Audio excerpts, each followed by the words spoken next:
bab karomah nu paling hebat mah kamuliaan nu paling hebat mah teu karasa setiap mukmin boga karomah kabeh ieu urang ke boga karomah ieu ngan teu karasa kurang teu disyukuri karomah ti Gusti Allah urang ieu dibere iman ka Allah hiji karomah teu karasa sanggeusna iman urang teh dijadikeun jawara ku Gusti Allah lain karomah tama belon tama balik tina ngajawara kuari tobat ka Gusti Allah ngaji salat munggah haji eta karomah lain leutik-leutik karomah lain leutik-leutik karomah tah jawara babalik nu tadina mawa cimplong kuari nyana mawa kitab aduh emang bawa kitab iya emang bisa baca ya kagak itu juga bawa iya tuh supaya kelihatannya itu bagus aja juga waduh jadinya nyarupan kaki kiai mau kitab eta karomah teu karasa mukmin anu bisa istiqomah dina ibadah eta karomah teu karasa ya Allah ya Rabbi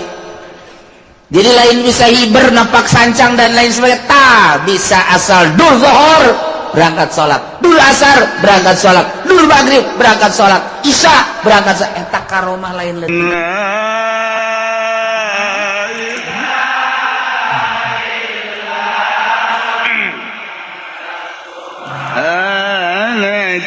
inni kuntu minal zalimin fastajabna lahu wa najjaynahu minal gham kadzalika nunjil mu'minin berbagai kitab karomah Tuan Syekh Abdul Qadir dicaritakeun terutama dina kitab Tafrijul Khatir ya awewe datang ka dokter bebeja hayang boga anak diperiksa ku dokter lalakina awewe na cek dokter ieu mah moal boga anak mandul panasaran datang deui ka dokter nu lain periksa deui tetep hasil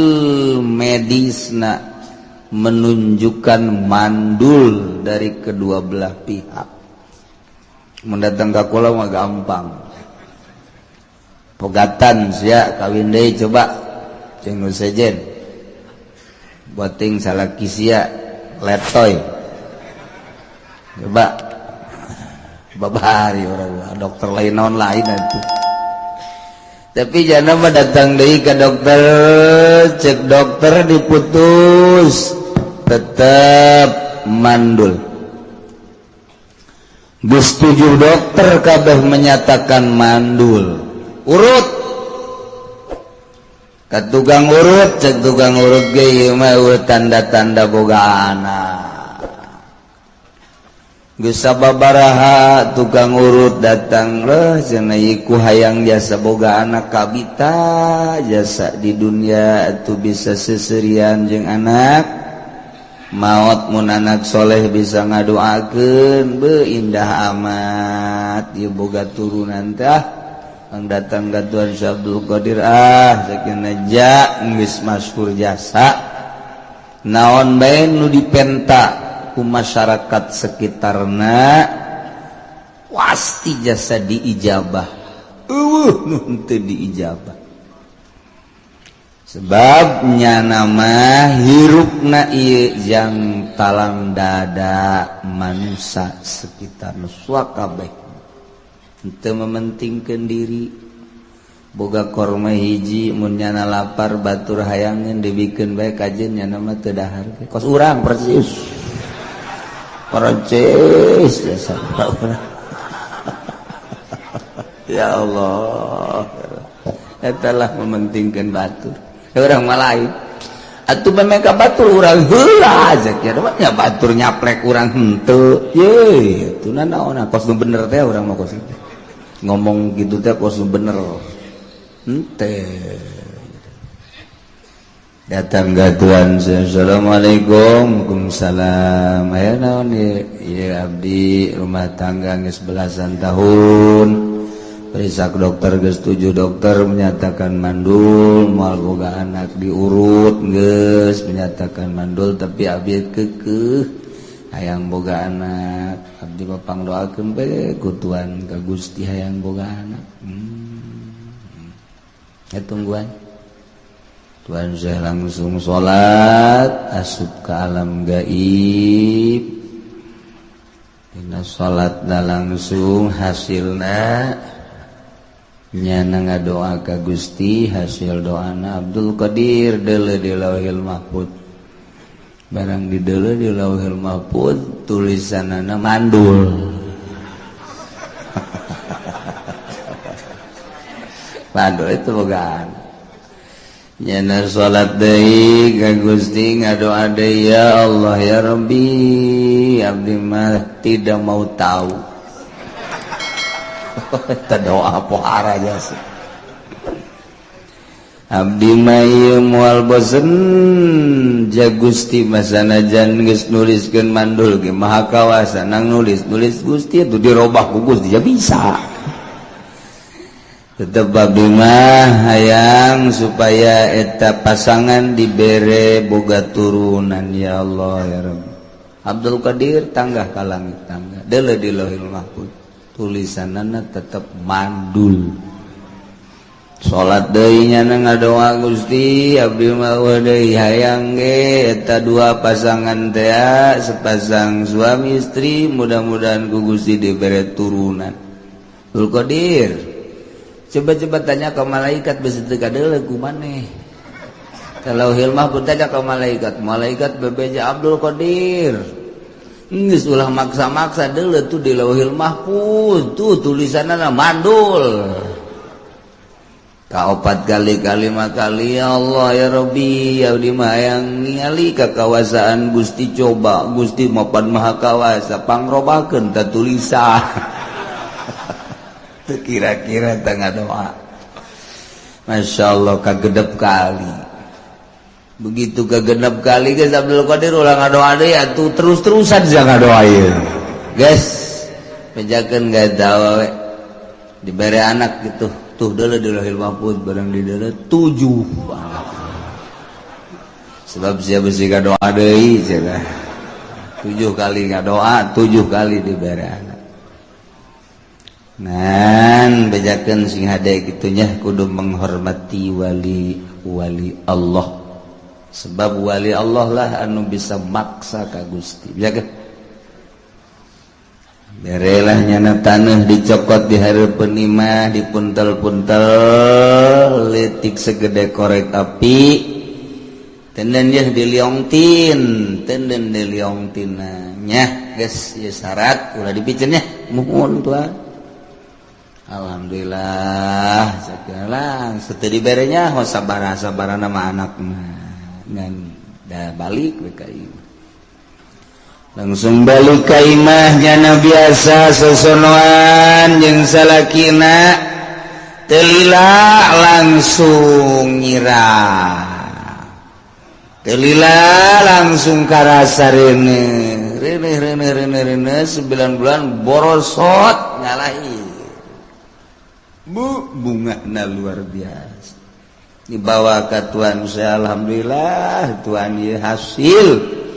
doa Tuhan teh ieu alhamdulillah tuh geus segera urusnya kasep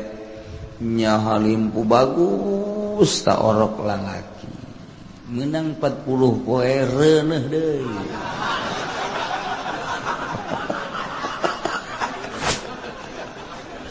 deui jara. Terus 9 bulan lahir deui dibawa deui ka Tuhan Syekh angsungkeun deui orokna lalaki kasep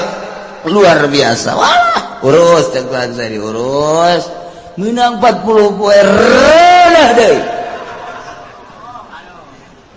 terus beta mare datang ke 7 bunga tetap jarak ke bunga. Alhamdulillah cakna bu pahara jasa ngan nyana bari kieu be aya mah berarti lain doa tuan se ai robak kieu mah mun hiji mah berarti doa aya mah berarti cuman tertunda cek nyana lain doa kos kieu mah berarti ieu mah atuh tertunda bae ti Gusti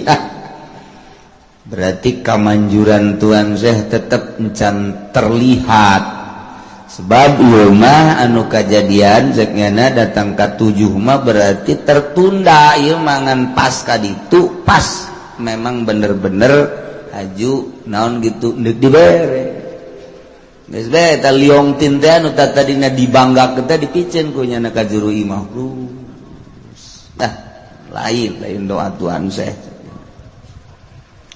langsung harita keneleng nyana ieu pinsan begitu pingsan ngadainge suara jeritan horeng anakna kabeh sirahna kaluar getih pae kabeh 7 maot langsung nyana hudang dihudangkeun ku salakina begitu hudang nyana nanya aya di mana ieu wah beda cek salaki berarti ai nanya aya di mana mah ieu leng-lengan leng-leng emang tas di mana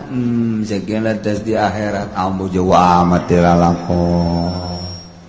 tas di akhirat sagala Ges diberi nginum terus sadar begitu sadar eta anak 7 ngabaris jadi mayit kabeh nyana langsung bentak langsung molotot ieu saha deuk dibejaan ku salakina atuh nyana ge karak cager asana mun dibejaan pingsan beneran modar ieu mah ieu teu dibejaan atuh ja emang ieu geus aya di hareup ngajajar kabeh 7 cek salaki lihat coba bae tingali tama mait saha barang di dulu sirah getihan kabeh beulah kuluna ja ieu mah anak jakna kok ieu cenah bisa ngadadak maot sakaligus hajuku lagi pingsan pohara jasa cenah aya naon salakina langsung mamawa liong ti neng ieu jimat ti tuan sete ieu ulah ditoler-toler coba pake heula pake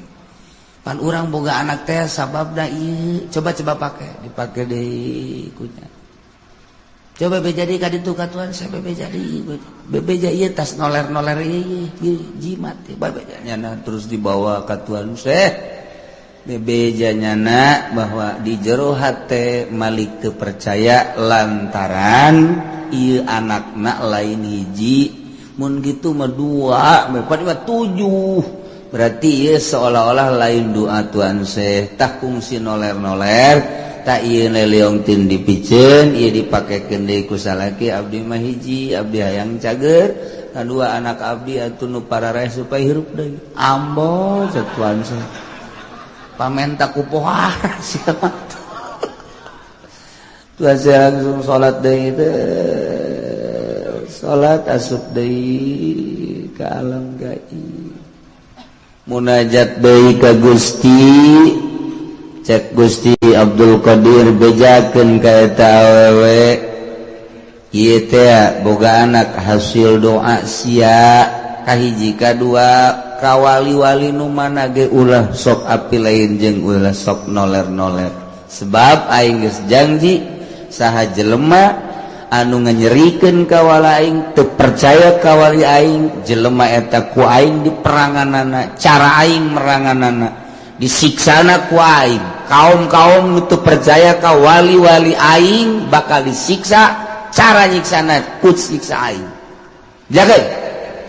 jakeun katua kutuan Syekh ka anjeunna ka eta awewe langsung cerik cai mata unggal lengkah netes ka handap bari balik bari detes tobat ka Gusti Allah datang ka imah anakna keur dalahar edanya nangahaneng we kieu Masya Allah kakarak dirinya nyana percaya karena keistimewaan karomah Tuan Syekh Abdul Qadir Al-Jailani di pan pohara jasa ya Allah pernah ka kula gaya nu maksa maksudna lain boga anak hayang maksa hayang nyandung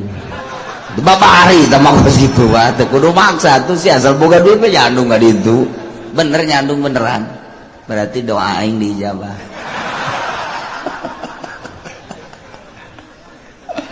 ya Allah ya Rabbi tah ditanya Tuhan sete Tuhan si ieu karomana poara amat lamun daek kaula karomah ieu mun daek geus moal kawadahan ngan kula embung embungeun nya mah boga karomah sebab karomah nu paling hebat mah kamuliaan nu paling hebat mah teu karasa setiap mukmin boga karomah kabeh ieu urang ke boga karomah ieu komo MZ na almarhum mih karomah hebat MZ mah lain mukmin mah mih ge karomah tah mukmin kabeh ngabogaan karomah ngan teu karasa kurang teu disyukuri karomah ti Gusti Allah urang ieu dibere iman ka Allah hiji karomah teu karasa saenggeusna iman urang teh dijadikeun jawara ku Gusti Allah lain karomah tah mah belon tah mah balik tina ngajawara kuari tobat ka Gusti Allah ngaji salat munggah haji eta karomah lain leutik-leutik karomah lain letik-letik karomah tah jawara babalik nu tadina mawa cimplong kuari nyana mawa kitab aduh emang bawa kitab iya emang bisa baca ya kagak itu juga bawa iya tuh supaya kelihatannya itu bagus aja juga waduh jadinya nyarupan ka kiai mau kitab eta karomah teu karasa mukmin anu bisa istiqomah dina ibadah eta karomah teu karasa ya Allah ya Rabbi jadi lain bisa hiber napak sancang dan lain sebagainya tah bisa asal dul zuhur berangkat sholat dul asar berangkat sholat dul maghrib berangkat sholat isya berangkat sholat eta karomah lain letik-letik teu karasa tak ku urang mah urang boga pamajikan nurut ka urang boh karomah boh eta mah pohara kan tetangga orang mapan bo dimarahan baik ku pemajikan aya anakan mah terus ngan dimarahan baik ieu mah pamajikan nurut ka urang bisa istiqomah ibadah ka Gusti Allah eta teu karasa tak karomah ulah ngitung-ngitung karomah nu macem-macem eta tah ya Allah nu bakal naon nyambungkeun urang jeung Gusti Allah setiap jelema nu salat geus eta teh pokona mah bakalna kagaet eta teh ka sorga ulah hese-hese masyaallah ya urang diuk di majelis hareudang tah hareudang eta bakal ngasupkeun ka sorga mantap ulah cok dicing di handapeun kipas hareudang aduh tapi sorga yang loba jasa Masya Allah karomah teu karasa tak karomah teh kos kitu nah ieu urang bakal ngaholan raja para wali-wali Allah subhanahu wa ta'ala lain di dieu bae Jawa Tengah bareng Jawa Timur di mana dia tuh di Malaysia kemudian itu di Birma anu araya tarikah di dunia bagus pugu di Irak kemudian itu ayeuna di Pakistan di India dunia tanggal 9 teh pohara gas lain lalagan teh tanggal 9 mah hara lobana di dunia. Entak turunan-turunan Tuan saya orang lambat saya itu bisa. Sebabnya menghadiri mas di tempat-tempat gitu anunya nangis diundang. Iyalah karomah Tuhan. Geus puguh tamaya awewe anu mencintai Tuan Syekh Abdul Qadir. Kemudian boga anak parawan. Gawena eta anak teh ngan sakadar ngalasuluh lantaran di pakampungan. Orenganan nyana diincer ku seorang pemuda anu dangkal dek dizinahan. Nyana teh memeh dek dizinahan teh dikitu ngaranna ditanya heula hartina ditanya tadek embung dikawin ternyata embung nu mantak embung lain teu bogoh lantaran hayang nu sarua nyaho ka Allah nu ibadah. Sementara lalaki eta mah atuh kos kitu dangkal kurang pati ibadah. Embung nyana diintip ku eta lalaki iraha sia kaleuweung iraha sia kaleuweung. Pas dina waktuna nyana ngalasuluh antara gunungna ke sorangan bae sampeurkeun ku eta lalaki cekel langsung bawa ka sisi gunung handapeun batu nu ngeunaheun rada tiis diporosotkeun kabeh didangkakeun. Wah, di tanaga awewe dibekem langsung kunyana ditumpakan. Eta awewe geus ngadoa macem-macem doa ti mimihna kene ti bekem kene ngadoa ka Gusti Allah can aya ijabah. Babacaan Quran dan lain sebagainya can aya ijabah. Artina encan ku Gusti teh can diijabah tapi terakhir begitu manehanana ditangkep ieu geus mamam.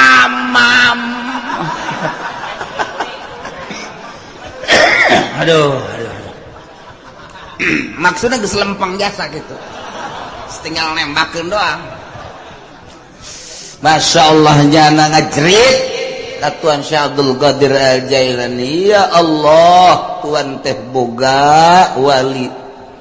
Tuan teh boga wali Gusti ngaran Tuan Syekh Abdul Qadir Al-Jailani. Abdi teh termasuk salah sahiji anu cinta ka anjeunna. Dengan karomah Tuan Syekh abdi nyuhunkeun kasalamatan Gusti. Kabeneran Tuan Syekh teh keur ngalawudu. Artina ngadenge jeritan Tuan Syekh ngadenge jeritan kieu. Oh, aya nu ngajerit salah satu muridna langsung bakiak dicekal kojana dialungkeun teng. Alah batan bom atom. Jeger wae kena tarang ngaguling langsung. Hiji deui dialungkeun. Kena dada deuh ngagoleh. Teu kacaritakeun ku kumahna salamet bae awewe di dinya. Begitu salamet langsung make baju deui, langsung make kutang dipake deui jero. Salamet cek nyana alhamdulillahirabbil alamin. Beres bakiat dibawa ka imah. Tidinya langsung manehna hayang ziarah cinta mah cinta ngancan pernah manehanana datang. Nah ieu datang di pakampungan anu jauh wa gila manehanana ieu orangna orang Mesir ka Baghdad jauh jasa. Lempang langsung lempang ya berbagai cara kendaraan dan lain sebagainya datanglah ke Baghdad pas keur pangajian. Begitu keur pangajian nyana datang mawa bakiak disambut ku Tuan Syekh. Kadi eta cenah bakiak nu kula kadir. Waktu jamaah ribuan karita kaget. Keke datang-datang aya awewe tur mawa bakiak kumaha mimitina. Eta lah dongeng langsung si awewena bahwa kula teh diganggu ku hiji lalaki gitu. Nah ieu tanda bukti ieu bakiakna. Masya Allah. Iyalah Tuhan saya mentak kamari waktu ke perang Irak Amerika dibom terus. Tama bom nyinghai dan nyingsa. Nyuai teu bisa ngabom makom Tuan Syekh Abdul Qadir.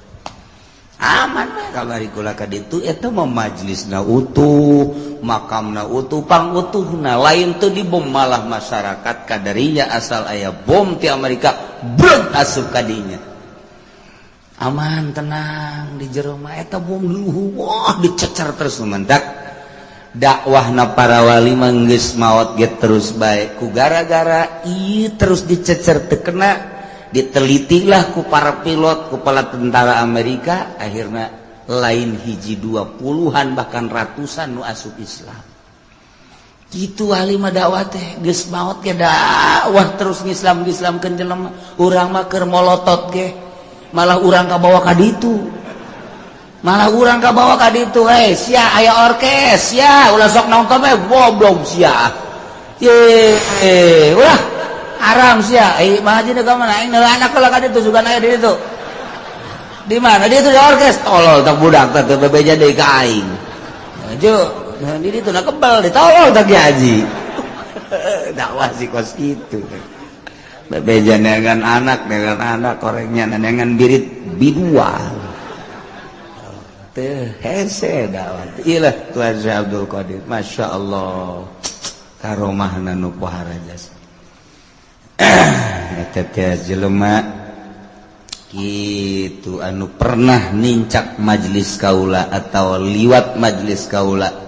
etang ke kukula bakal disalametkeun jaga di akhirat ya Allah ya Rabbi man marra majlisi cek Syekh Abdul Qadir saja loba anu pernah liwat bae ka majlis liwat doang geus kukula ditulungan di akhirat liwat doang aya kan poe minggu urang deuk nyin majlis tuan Syekh geus teu kudu zikir lewat cukup geus sakitu doang beres sia kudu aing liwat doang dititahna ge asal ka aku murid we geus beres ya Allah ya Rabb ikaromahna pohara jasa ya Allah jelema maot begitu maot kaimpi ku anakna keur ngojai di neraka bapana ngojai di neraka udang wuh tias si anakna langsung cerik datang ke Tuan Syekh aya naon abah maot atuh abah maot sih geus lila geus aya mah meureunan 7 poe mah kunaon kaimpi ku abdi kaimpi kumaha keur ngojai di neraka Bapak maneh pernah naon kitu ngaranna pernah milu pangajian jeung kula teh ya di tempat-tempat kitu riungan majelis henteu pernah nya nama pernah ngadaengkeun ngaji kula teu pernah nya nama pernah waun henteu nya nama nyaon teu kangaran ieu ngaran nyaon henteu nya nama teu nyaon gawe naon bae tuh Bapak sia raja saya tuh ampura bapak ulama duh geus teh nyaon naon atuh pates ka neraka gajian Tuhan saya tapi tetep banyak dulu di neraka ku nyeri jasanya na digodog ancul-anculan tanuh nu panas abdi beuteung asa sugan sakanya hosia bapak siap pernah henteu ieu datang ka majelis henteu nya nama liwat mah pernah ge lain endek ngaji ngudag ontak oh pernah liwat ngudag ontak langsung tunggu adalah langsung nya salat gitu salat asup kana alam gaibna menta ka Gusti murid abdi pangnyalametkeun mang anu tak nu anakna bebeja kabeh salametkeun Gusti ih cak Gusti pantama lain murid iranya na jadi murid sia ngaji teu pernah nyaho teu pernah ngadengekeun teu pernah wauh henteu irah jadi muridna ngamajelis teu pernah eta Gusti janal ngudag kota liwat ka majelis abdi eta ge murid waduh cek Gusti Allah geus atuh disalametkeun teu ekos kitu murid mah langsung isukna ngimpi deui geus aya di sisi neraka geur kieu alhamdulillah bejakeun ka Syekh Abdul Qadir cak bapana dina ngimpi hatur salam gitu waduh aing nu lamun lain ku nyana ieu aing rebek cenah cenah tah jadi nyana ngudag onta doang liwat murid keneh bae boh atuh komo urang mah poe minggu liwat atuh geus murid be pokona mah nyana teh ge jana aya di luhur neraka kieu can puguh ka mamanana eta tapi geus diangkat ya Allah komo urang mah cinta ka wali Allah subhanahu eta cenah Muhammadiyah versi teu percaya dia tuh jor bae sia-sia aing karasa sia geus modar sia kitu bae ulah hese ulah mikiran Muhammadiyah versi Wahabi urang kuari dia geus jelas dina Al-Qur'an ala inna awliya Allahi la khaufun alaihim wa lahum yahzanun kitab geus jelas jasa eta mah teu percaya atuh teu dibukakeun hidayah bae ku Gusti Allah sakitu bae meureun kamulyaanana ai urang mah alhamdulillah percaya ka Allah percaya ka Kangjeng Rasulullah percaya ka aulia Allah subhanahu wa ta'ala oh karomahna geus pohar jasa Tuhan saya jelema boga anak hiji-hijina nya kasep nya pikarespeun manehanana ilu ngalalau ka laut pas datang ka laut ngaguling parahuna acak-acakan di dahar ku laut inting-intingan informasilah ke mana bahwa anakna ti keleboh peak geus teu bisa ditulungan deui tengah laut cerik datang ka Tuan Syekh minta disalamatkeun anak abdi ya tugas banget papan kumaha nya geus takdir abdi ge cenah takdir mah takdir bae tak ya kos gituan teh sarua kos di urang nasib bae cenah teh nu bodoh ngaranna ge atuh iki nu datang ka Tuhan saya nu barodo nu pinter mah masa atuh kitu aman bodoh anak hiji-hijina keur mejana dipake karesep ku abdi maot di mana maotna di laut haju hayang hirup deui kumaha sia yang hirup deui geus maot menta bae mah coba ka Allah maksa pametak aya geus geura balik bae tuh ka ditu geus aya di imah aya geura balik nya na ka imah bang di deuleu jajan aya nya nungguan balik deui ka Tuhan saya Tuhan can aya jagenna di imah can aya can beureum Tuhan saya geus geura ka ditu balik aya ge datang ka imah keneh mah datang deui Tuhan sok halalaga abdi atuh air kaya aya ieu atuh iki mah pan bo abdi lah itu bisa teu bisa tuh itu air bisa sih kaya itu bisa tuh geus teu bisa karana cenah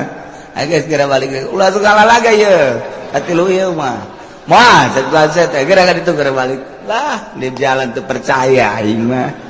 sanajan geus aya di ngalalaga Tuhan saya masuk ke dokter barang datang ka imah aya keur kieu mah jeh isi saya anak emak tas di mana tas di laut paeh mah hei saya hirup gua lagi teu arti gua jadi hirup deui gua ieu masyaallah ditangkep ku mana luar biasa asa ngimpi nya bebeja ka Tuhan saya kumaha aya geus aya mah geus geura balik ka ditu lain kitu eta Tuhan ku bisa aya deui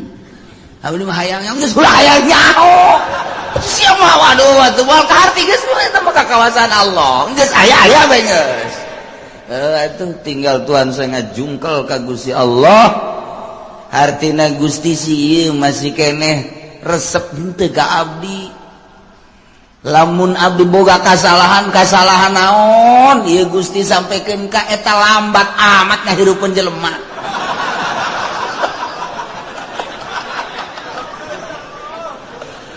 kali naon kasalahan abdi deuleu denge ambe rasa atau mungkin tina sare atau mungkin aya kanikmatan duniawi nu ku abdi dinikmati atau mungkin naon pikiran-pikiran abdi anu kaluar saeutik berhentina inget ka Gusti coba pangnegorkeun naon tetep nyana cerik can dibere jawaban nyana ngajungkal sujud ka Gusti kasalahan naon sampaikeun ka lambat tilu balik eta izin abdi ya Allah ya Rabbi wali Allah datang ke kos gitu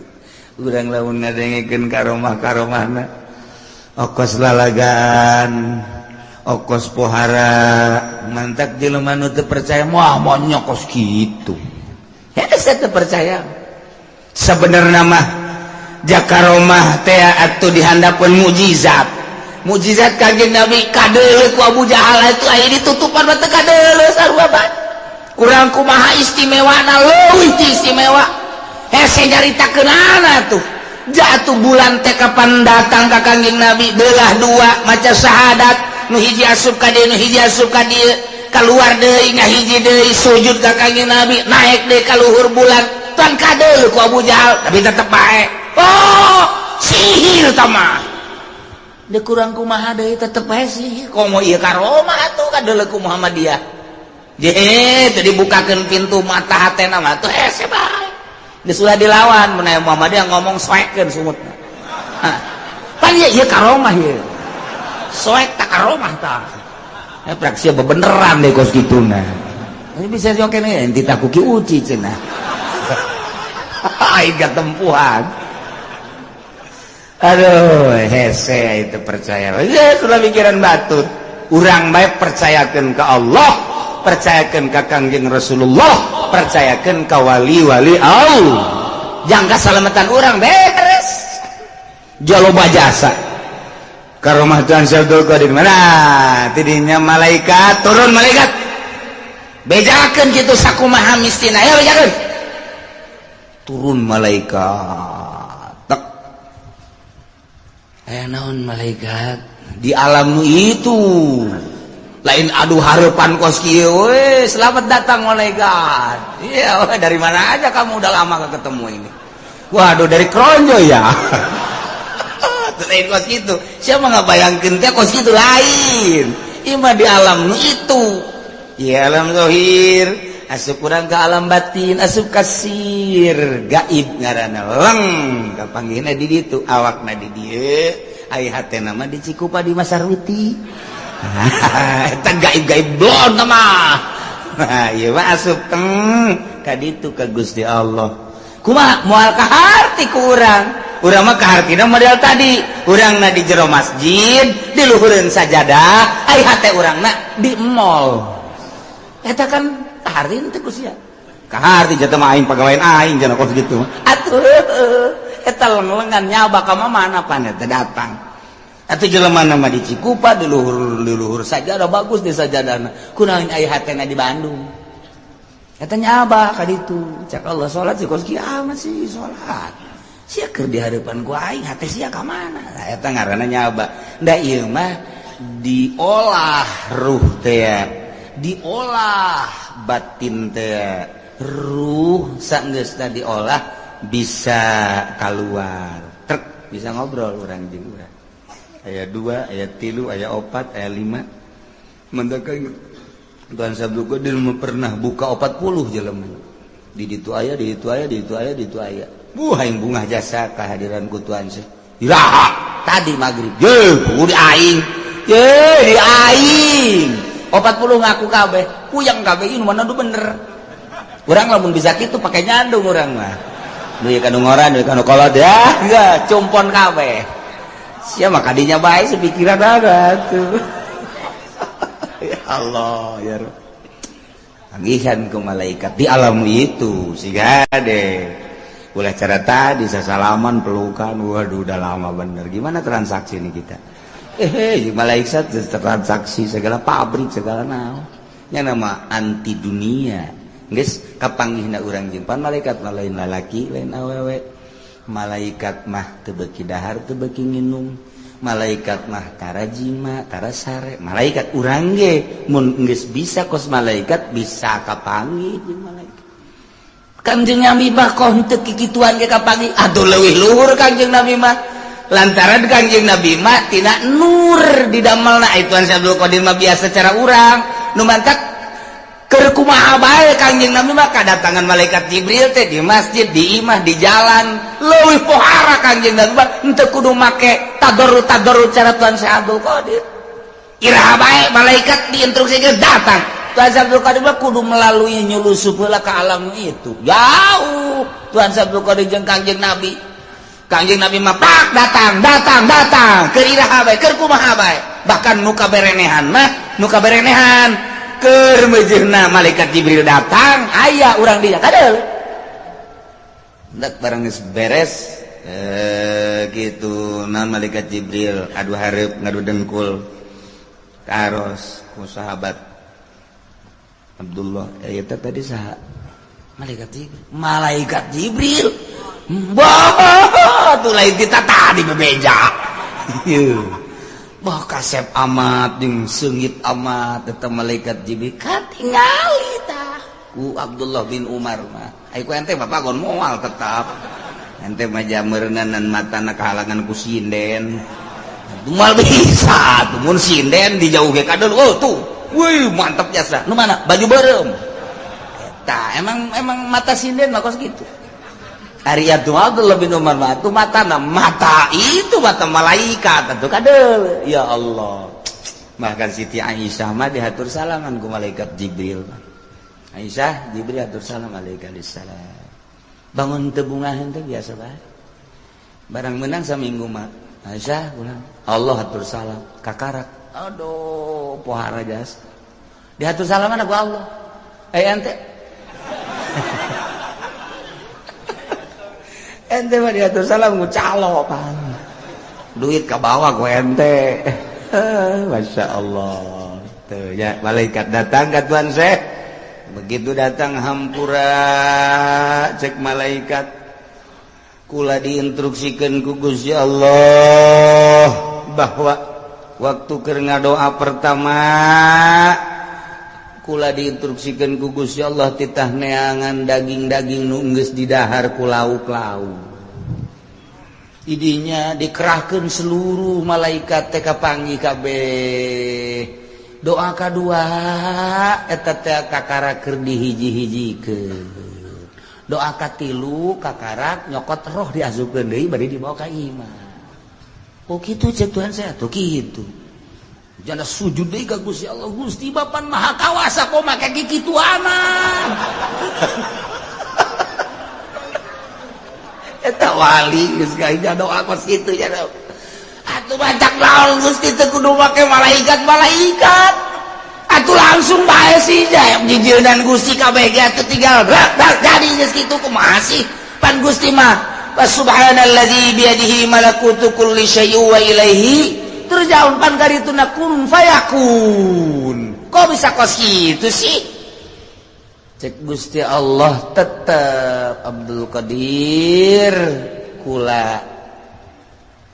deuk ngawujudkeun naon bae tetep kudu make wasilah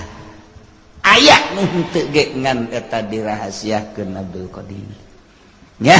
tetep kudu make syariat dan mantap urang ge sarua bae sagede Tuhan Syekh ge nuntut ka Gusti Allah Allahna tetep make syariat ngadamal bumi langit padi teh saminggu Gusti Allah padahal mah babarieun Gusti Allah mah tapi khalaqas samawati wal ardi fi sittati ayamin tsumma stawa 'alal 'arsy genep poe kan peuting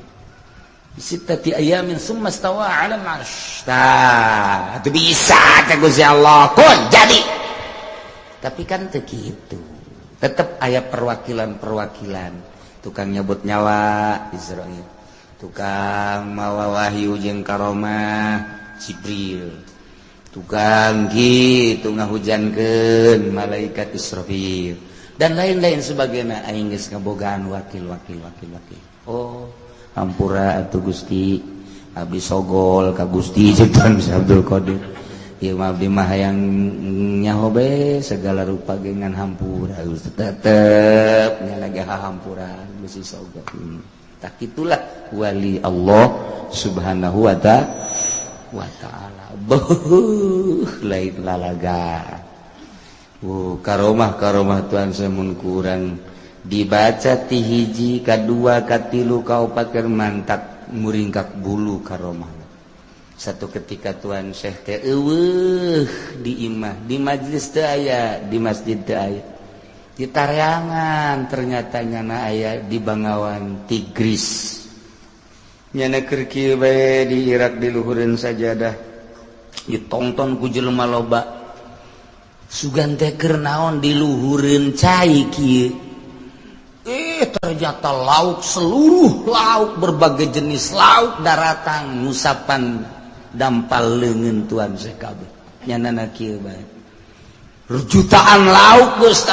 berbagai jenis lauk geus beres langsung tuan Syekh indit di kabeh ditaros ai tadi naon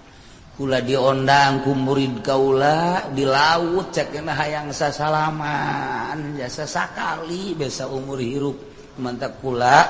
ieu naon kitu ngaranna ngaluangkeun waktu di sasalamanan ku lauk wai kan jutaan lauk tambah teu eureun-eureun terus sing beletik ka dieu lamun urang mawa jaring urang makanya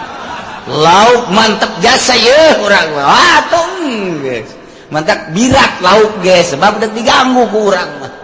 ikutan saya mah tuh lauk narurut mau nurut kabeh waliullah naik maung bae ka mamana naik maung bae ka mamana ngan maung mapan kudu dibere daging nu mantak asa datang ka di daerah ka muridna pangnangankeun daging deuk sapitah deuk embetah pangnangankeun kitu bae selalu akhirna nyana nyaba ka tuan Syekh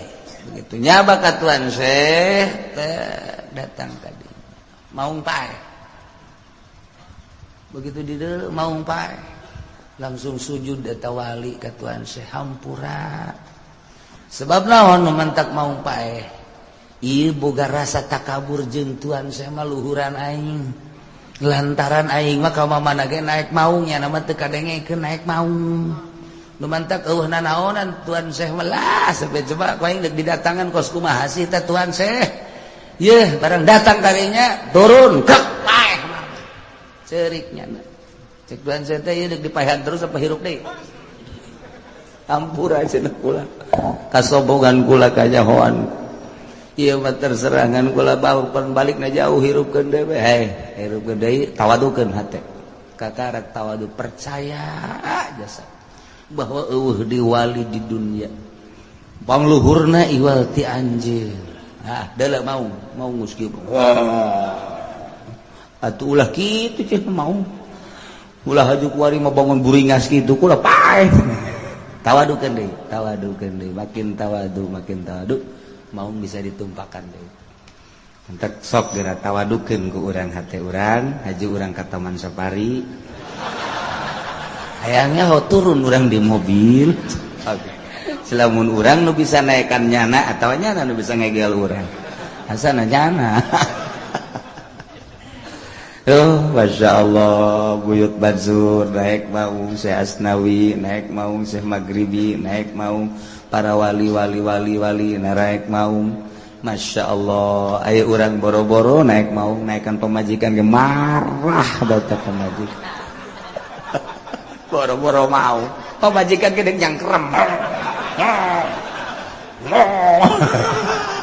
pemajikan cek urang atuh siap maung beureum ieu aduh ya Allah ya aduh tidak tunduk ke pemajikan Allah takdir ya Bang Haji pelaksanaan ya Bang Haji letak di pending ya masalah ya Bang letak di roti ayah kepastian naona ina urusan Torop Zaid ngarusak karena salah saiji anggota Ki Umar nu dirusakna teh lain sukuna sakadar ping-pingna ta eta syarat bayar diat dalat tablugopi diatana salat tablugo diatana sin asal ulah datang ka diat awak-awakan bae lamun diat anu geus katangtuan mah geus bubuk ieu mah lu cantang tuh na ieu mah kuduna dikakodikeun ka hakim bayar torogna bayar kerugianana sabaraha duit tergantung hakim wa yuqawamu jeung direga-rega badan dimalihi sabada ngemuna eta anu dirusak ping-ping misalna engke kapan ditangani atau teu ditangani keur ditangani bae ku dokter ku medis nah ieu datang ka sabaraha keur teu ditangani berarti kan jadi ngemu tah ieu sabada indimal marambat atawa henteu sih artina marambat teh ka mana ieu bakal ngepekna nah ieu diperhitungkeun Ailam yakun nabsun maka lamun teu aya kakurangan ubira akrabun aksini lal indimal rekenlah nu pangdeukeutna kurang kana indimal wakila cek sagaol mayu qadiru qadin bitihadi itihadlah hakim atau qadi kudu sakumaha eta kerugianana wakila lagur mah cek sagaol teu aya kudu teu aya tempuhan wal jarul muqaddar ari jarul muqaddar geus kaliwat dihandap aya mudihah dan tatu-tatu anu lainna anu dituturkeun terus ka dina tatu sin dan lain sebagainya wa ma la yuqaddaru